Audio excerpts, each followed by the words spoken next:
Welcome to another NBA Academy podcast. I'm Big Italy 42 here, talking about NBA strategy, and this time I'm talking about finding value and how to determine value. Starting off here, when you do your research, you're going to want to look at Vegas lines first. A lot of the reason for that is you want to target players in high totals, not low totals, things like that. You want faster pace because you want more possessions, because you want more opportunities, etc., etc.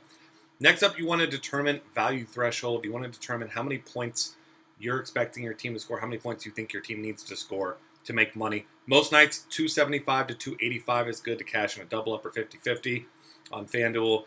Salary cap is $60,000. Score of 300 to 315 is usually going to get you in the money in GPPs. Obviously, exceptions to every rule. There's high-scoring games. There's low-scoring games. Every once in a while, you have short slates that are low-scoring, short slates that are high-scoring sometimes. So, if you don't have your own projections, you can use our projections at dailyfantasycafe.com and to make those, to get yourself an idea of what you're expecting. So here's an example of how to determine a value threshold. Using an example of Steph Curry, let's assume that his salary is exactly $10,000.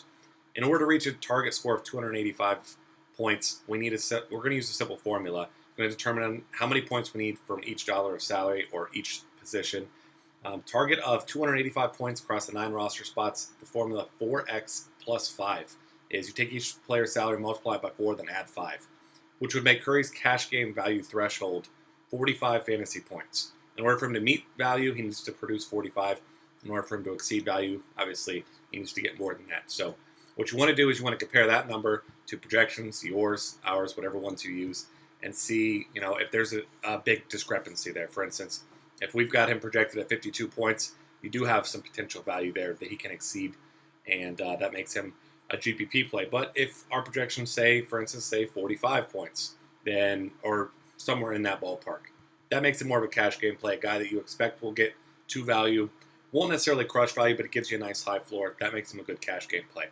A standard GPP formula, one that I use. Obviously, everyone has their own different ways of determining value. These are the ones that I use. 4x plus 8 gives you a FanDuel GPP threshold of right around 312 points.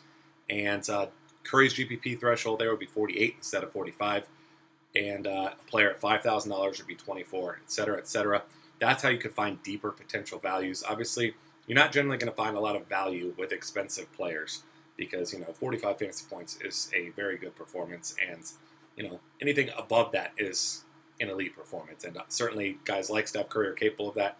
But you're not necessarily banking on that every single night. So you want to find your value at cheap guys sometimes. And obviously with a long NBA season, 82 regular season games, here's how to find value players there. A lot of times it's injuries, guys taking on new roles because minutes or production need to be replaced, especially guys with high usage rates. Here's an example of Pau Gasol. Let's say he's $8,900. Taj Gibson is $5,000. He's going to take his place in the starting lineup.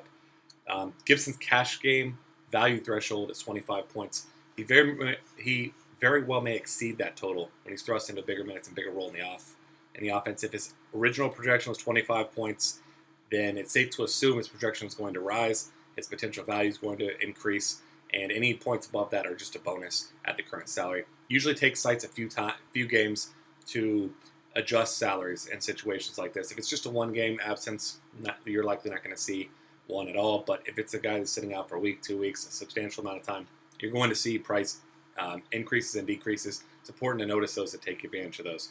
And then another one is you're looking at players. Another way to determine value, looking at players who play down in pace or playing a team that plays at a much faster pace. Those are the type of games that produce more possessions than that player may have already had, obviously leading to more potential FP, fantasy point output. Making a list or spreadsheet of salaries each night is a good way to get started on determining your value plays.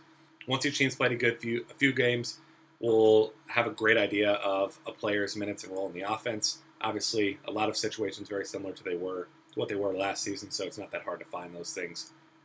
But certainly knowing salaries, knowing each player's role, who they'll step in for, minutes, usage, all those things go a long way to helping you determine value. So if you have any questions about this, I'm at Big Italy 42. You can find us on Twitter at DF Cafe.